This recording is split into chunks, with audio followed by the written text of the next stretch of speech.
Vous la sentez, cette température monter là ces derniers jours? Alors oui, c'est le printemps et ça chauffe un petit peu plus. D'ailleurs, je suis assez inquiet sur la tournure que va prendre cet été. J'ai l'impression qu'il va vraiment nous affliger de l'effet brûlure, un peu comme les pouvoirs de Goku Super Saiyan God dans Gekishin Squadra actuellement. Et je vais vous parler principalement de montée en température en pression sur Dragon Ball Super. Salut les devins, c'est Saikyo. On est là pour en parler, et cela fait suite à pas mal de choses ces derniers temps. Prise de parole de Toyotaro, implication manifeste de Naohiro Shintani sur Dragon Ball Super Moro en devenir, nouvelle tranche de couverture de tome, Dragon Ball Super en Espagne qui pourrait se globaliser et pourquoi pas être annonciatrice d'un retour du manga. Tout cela est déjà traité sur la chaîne, vous en trouverez rapidement le chemin et la direction si besoin, et aujourd'hui je suis là pour vous parler de news, de grosses news qui vont nous parvenir, principalement en matière d'animation et de jeux vidéo Dragon Ball. Cela aura lieu ce mois d'avril 2026, les 18 et 19 plus précisément, lors du Dragon Ball Games Battle Hour dont nous avons la programmation et elle est ma foi très intéressante. Elle l'est d'autant plus aujourd'hui qu'au moment de sa parution, qui m'avait paru si anecdotique que cela m'était sorti de l'esprit. Ce programme, il nous est parvenu officiellement depuis début février 2026. Et si je décide de vous en parler aujourd'hui, c'est pour rafraîchir les mémoires et l'ambiance sur les événements chauds qui vont se produire dans 15 jours grosso modo, mais aussi parce que ce qui va s'y produire semble résonner à mes yeux avec beaucoup d'éléments dont on a discuté il y a de cela très peu de temps. Cet événement aura lieu à Los Angeles et pour une fois la programmation fait que les horaires sont agréables pour nous. Ce qui fait que je pense pouvoir être en mesure de vous le streamer. Je pense et je ne l'affirme pas car mon état de santé étant ce qu'il est, je préfère ne pas prendre d'engagements sur lesquels je pourrais décevoir par la suite le cas où je ne pourrais ou saurais les honorer. Sachez en tout cas que c'est ma volonté première de vous streamer ça et vous allez voir au fil de la lecture de ce programme qu'on peut affiner un petit peu quand et à quelle heure on va pouvoir se retrouver en stream. Mais aussi quand est-ce que les news Dragon Ball Super pourraient nous parvenir. Événement de Los Angeles, disais-je, qui nous permet d'avoir des horaires agréables. Pas besoin de se lever à 3h du matin pour espérer qu'un ayant droit obscur nous présente 2-3 news intéressantes au travers d'un dédale de goodies interminables. Là, ce sera plus agréable. La première journée commence en heure France métropolitaine à 20h le 18 avril avec une projection sur place du film Dragon Ball Super Broly. J'ai peu d'espoir sur le fait qu'ils le fassent comme ça gratuitement en ligne. Question droit d'auteur, vente, location, streaming du film, Lego, payant, c'est pas terrible. Et ça ressemble pas trop aux japonais d'envoyer ça comme ça gratos. Ça peut le faire avec une introduction d'épisode, une introduction de film. Et tout le film, ça m'étonnerait beaucoup. Et puis nous, de notre côté, on va pas se lancer en stream pour voir un film qu'on peut tous déjà mater chez soi. Par contre, il faudra vraiment se tenir à l'affût. Il est peu probable, sauf évolution, et je vous tiendrai au courant si jamais elle venait à se produire, que je stream le samedi 18 avril dès 20h pendant qu'une bande d'inconnus regarderont des BS Broly à Los Angeles. Ça n'a pas d'intérêt. Par contre, je pense que des news, si les choses venaient à être bien faites, pourraient déjà se déclarer. Projection du film Dragon Ball Super Broly en ouverture d'un événement en 2026, tant d'années après la sortie d'un film qui date de 2018 au Japon, est-ce que ça a un sens ? Alors en février, quand ce programme a été diffusé, j'aurais pas forcément eu une analyse ultra poussée, mais là, au regard des informations que l'on a eues notamment de l'implication de Naohiro Shintani, Kara designer, superviseur de l'animation sur ce même film, Dragon Ball Super Broly, est très probable pour l'animé Dragon Ball Super Moro dans des conditions peu ou prou similaires, là je me dis qu'il y a un coche à ne pas manquer, que les ayants droit sont capables de rater, je vous le dis directement. Ils sont capables de faire un grand n'importe quoi, de diffuser le film, quelques applauses et tout le monde s'en va. Mais en même temps, ce ne serait pas une belle occasion de rafraîchir les mémoires en lieu et place de ce qu'était la maîtrise, notamment visuelle de ce film-là, pour nous dire que celui qui en a été l'instigateur, celui qui lui a insufflé son âme sur le plan artistique, sera de retour aux manettes sur un projet tel que l'animation Dragon Ball Super Moro. Si j'étais à leur place, c'est clairement ce que je ferais. Surtout que, et on va le voir au gré de ce programme, la présence de Dragon Ball Super qui nous a été annoncée pour plus tard durant cet événement, c'est celle de Dragon Ball Super Beerus. Mais on voit très bien, au travers du Dragon Ball Pop-Up Store qui a lieu au travers des Primark et autres magasins aux États-Unis par exemple, à la Anime Japan tout récemment au Japon, oui, Dragon Ball Super Beerus, le remake, remaster, version améliorée de l'anime DBS de 2015, et ce sur quoi les regards doivent se tourner, mais la promotion est toujours faite en binôme, en dualité. Beerus, Moro, les deux nous sont toujours systématiquement présentés. Il n'y a pas cette scission à la japonaise, projet par projet. D'abord le premier, puis le second. Après tout, c'est ainsi que l'humanité a réussi à marcher. Non, là, ce sont les deux en même temps, pour se tenir droit, fièrement sur ses deux jambes. C'est une volonté assumée, voulue, et si elle l'était jusqu'au bout, ce serait donc parfait, le samedi 18 avril, lorsque la diffusion du film sera terminée, de nous faire comprendre que l'événement Dragon Ball Games Battle Award 2026, oui, discutera en profondeur de Dragon Ball Super Beerus. Pourquoi pas même sa suite avec Golden Freezer? Ça ne surprendrait personne de savoir qu'après Beerus arrive dans Dragon Ball Z en film et Dragon Ball Super en animé manga, Freezer avec une nouvelle forme dorée. Et pourquoi pas nous lâcher un petit bonbon en ouverture, juste après Broly, nous parler de Moro, dans la continuité artistique, se permettre de faire beaucoup de bruit autour de cette nouvelle, au sujet donc de Naohiro Shintani, comme pour envoyer le bon message aux fans ainsi qu'à l'industrie que Dragon Ball Super Broly aura des petits, pour ensuite avoir l'esprit libre et léger sur les jeux vidéo, ainsi que l'animation Dragon Ball Super, mais cette fois-ci Beerus. Ce serait, au regard des annonces faites au Genki Damatsuri, un rebond parfait opéré au Battle Hour en avril 2026. Ce n'est pas tout. Ce 18 avril, à partir de 22h, pour la France métropolitaine, ce sera un match spécial de Dragon Ball Gekishin Squadra, mêlant les différents producteurs de jeux vidéo Dragon Ball divers. Ils vont se la donner, se les filer autour d'un même jeu vidéo Dragon Ball. Ça sera drôle de voir le niveau de chacun, et peut-être que ceux de Gekishin Squadra, s'ils venaient à participer à cette foire d'empoigne, pourraient dominer. Mais bon, on n'est pas à l'abri d'une surprise, ce n'est pas ce qui est de plus intéressant, mais en même temps, c'est aussi une partie de l'événement que je surveillerai. Dragon Ball Super Broly est projeté juste avant, Gekishin Squadra est mise à l'honneur parmi tous les jeux Dragon Ball existants, c'est peut-être le plus pratique aussi. On n'allait pas nous ressortir The Breakers du tiroir, c'est celui qui tient la dragée le plus haute pour réunir 8 personnes en même temps. Les parties personnalisées ont été instaurées dans le jeu, faut peut-être pas voir plus loin que ça, mais si on se le permet un petit peu et que l'on est quelque peu rêveur, ne le soyons pas trop, le cauchemar pourrait très vite vrombir par ici, mais tout de même, pourquoi pas quelques news intéressantes sur le jeu, qui vient d'accueillir Goku SAJ God, Vegeta SAJ God, très marqué notamment pour Vegeta par leur apparition dans le film d'Épée Broly, mais aussi pour Goku God avec certaines animations directement issues du film, pourrait-on rempiler avec des annonces intéressantes et pourquoi pas une perspective d'évolution du jeu. J'en demande beaucoup, j'en suis conscient, considérez cela à minima comme une bouteille à la mer. Malgré tout, pour le 18 avril, première journée du Dragon Ball Games Battle Hour, à Los Angeles, il n'y aura que ça. Les ayants droit auront toujours libre cours de nous surprendre via des annonces sur leur réseau, magazines japonais ou autres en parallèle, mais pour l'événement et sa programmation communiquée officiellement, c'est tout. Le 18 avril, c'est une projection de DBS Broly, le film, et une partie de Gekishin Squadra entre divers producteurs de jeux Dragon Ball. J'ai envie de vous dire, soyez rêveurs, mais n'en espérez pas plus. Au moins, tout comme moi, vous ne pourrez pas être déçus, même si certaines aspirations venaient à ne pas être satisfaites. Là où ça devient beaucoup plus dense, c'est le 19 avril, le lendemain, le dimanche, et là, si les conditions sont réunies, notamment de santé, on va probablement se retrouver en stream. Peut-être à la fois pour débriefer de ce qu'aura été la veille, mais ne vous inquiétez pas, le 18, je serai à l'affût, à grand minima en vidéo, long format, court, shorts, TikTok aussi, ainsi que des posts Twitter et onglet communauté, onglet post désormais de cette chaîne YouTube. Je serai vraiment présent et actif, ce qui ne nous empêchera pas d'en discuter le lendemain en stream si quelque chose s'est produit, ou bien de ruminer notre désarroi si jamais la journée n'aurait été qu'une projection cinéma.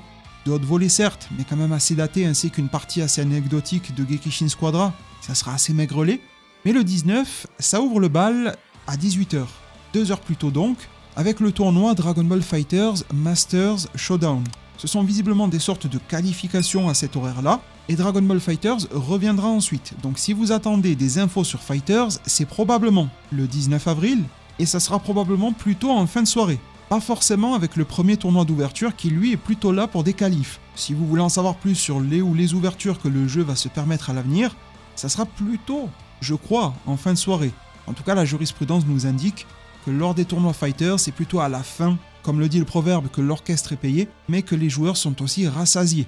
Les nouveautés sont présentées ensuite, ça permet d'augmenter la visibilité sur les tournois qui pourraient en désintéresser parmi nous. Prendre l'antenne dès 18h pour suivre des qualifications sur Fighters qui probablement ne seraient pas suivies d'annonces, ou peut-être viendraient répéter celles que l'on connaît déjà. Sur Goku SAJ4, ça ne me semble pas forcément pertinent.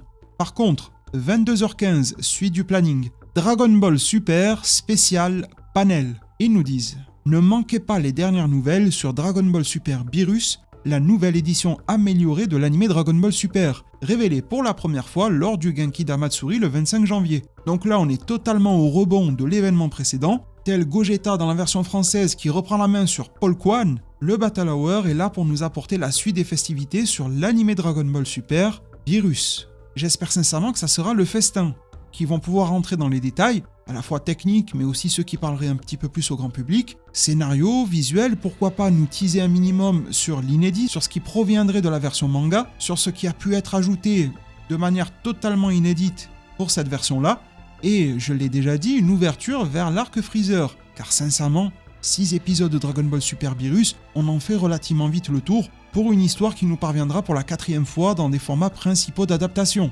Il faudrait donc clarifier des délais, staff, informations techniques, visuels, chara-design, données liées au lore et au scénario, nous appâter avec de la nouveauté, qu'elle soit inédite en animé, donc issue du manga, ou totalement inédite de tout format, et donc là construite de toutes pièces pour cette version animée exclusivement, et là ça deviendra encore plus intéressant. Vont-ils parler de Moro durant cet événement-là? Ça paraît peu probable, le logo n'apparaît pas, c'est important de le noter. Moro, la patrouille galactique, n'est relevé nulle part dans le descriptif du panel. Seul élément au-delà de l'espoir qui peut nous animer, c'est le titre. Celui-ci est très ouvert, Dragon Ball Super Spécial Panel. Et là, on est moins recentré sur Beerus, ce qui peut laisser une petite ouverture, pourquoi pas sur Moro. Mais si j'étais à leur place, je ne perdrais pas l'occasion de le faire directement après la diffusion du film Dragon Ball Super Broly le jour précédent.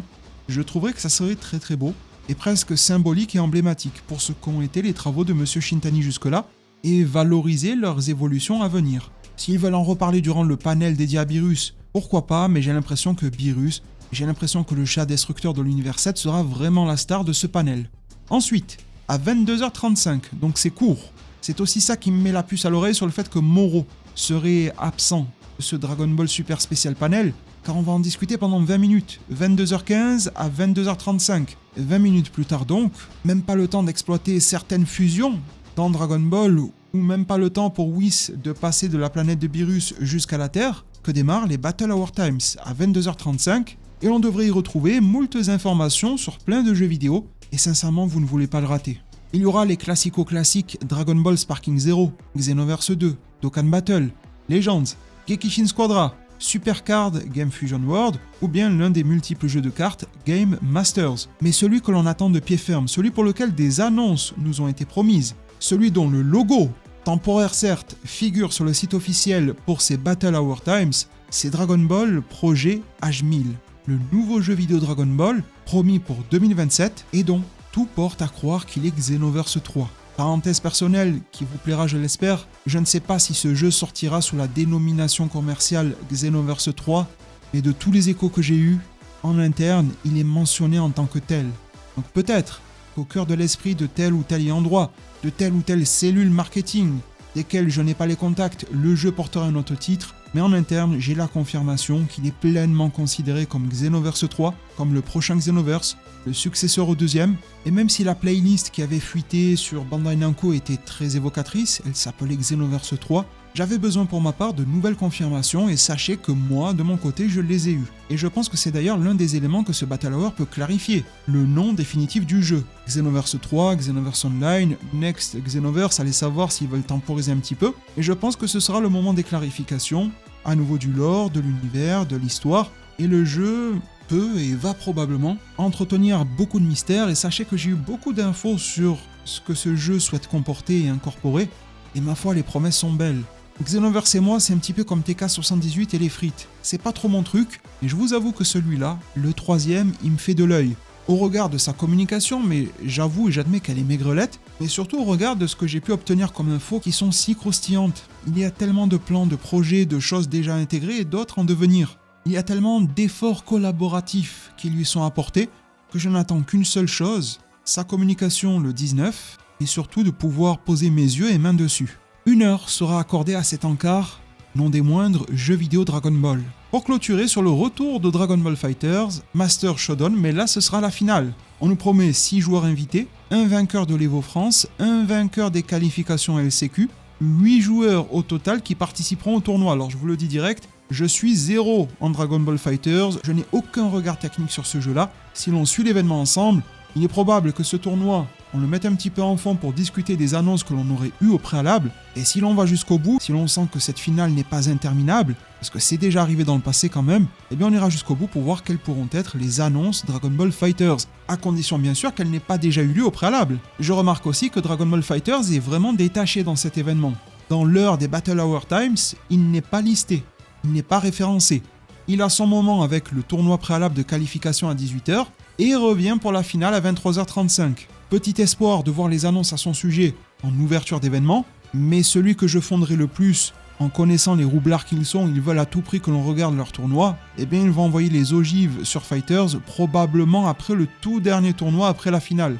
Ça serait probablement le move le plus héroïque à faire de leur part. Vous voilà désormais à la fois avec le programme en votre possession, ultra complet, de ces 18 et 19 avril 2026, Dragon Ball Games Battle Hour, mais aussi de l'analyse que j'y porte, des attentes que je peux avoir en moi, et de la programmation qui pourrait s'opérer. Probablement une veille de ma part le 18 avril, suivre d'un bel œil ce qui pourrait se produire ou non, et vous en faire part en vidéo. Décocher un stream le 18 avril me paraît peu probable, à moins qu'il y ait de gros retournements de situation. Le 19 avril, là ça l'est beaucoup plus. 18h sur des qualifications de Dragon Ball FighterZ, ça me semble prématuré, surtout qu'après, il faut tenir de 18h jusqu'à 22h15 sur un tournoi FighterZ, en attendant le panel Dragon Ball Super. Ça me paraît vraiment lourd, à la fois pour vous que pour moi. Se retrouver par contre directement, un petit peu en amont de 22h, pourquoi pas même un peu avant la fin du premier tournoi Dragon Ball FighterZ, pour être là au rendez-vous si jamais il y avait des annonces sur le jeu, une fois que tout le monde se sera frité dessus, ça peut être une belle gestion pour nous de la soirée. Poursuivre avec une vingtaine de minutes accordées à Dragon Ball Super pleinement, une heure tout entière aux jeux vidéo Dragon Ball, dont H1000, terriblement présumé, et plus que ça même Xenoverse 3, et espérer un petit feu d'artifice à la clôture de la finale du tournoi Dragon Ball FighterZ, au-delà de 23h35. C'est à ce jour ce qui me semble le plus opportun. Si vous avez d'ailleurs des suggestions, n'hésitez pas à me les partager en zone commentaire. J'aime bien cette petite ambiance Dragon Ballesque qui est en train de monter ces derniers temps. J'espère que tôt ou tard, le manga Dragon Ball Super saura nous ravir. J'ai plusieurs vidéos à ce sujet. Toyotaro lui-même qui s'est exprimé sur sa propre page. J'en ai fait de même sur la mienne, à son sujet et surtout au sujet de son œuvre et du retour nécessaire qu'ils devraient tous les deux opérer. Et un autre mouvement a été perçu sur le manga Dragon Ball Super, ma foi optimiste et plutôt annonciateur d'un retour. C'est relié au personnage de 7-3, en provenance de l'arc Moro, mais qui a aussi été inclus dans les débuts de l'arc Granola. Quelque chose d'assez énigmatique et pourtant très ouvert vers l'avenir pour le manga DBS. Tout cela est disponible en description, vous en trouverez très facilement le chemin sur le catalogue de la chaîne. Un maximum de pouces en l'air, de boost aussi, c'est super important et ça fait la différence. Merci du fond du cœur, prenez tous extrêmement bien soin de votre futur. Et à plus pour de prochains arts divinatoires et prochainement pour les Battle Hour.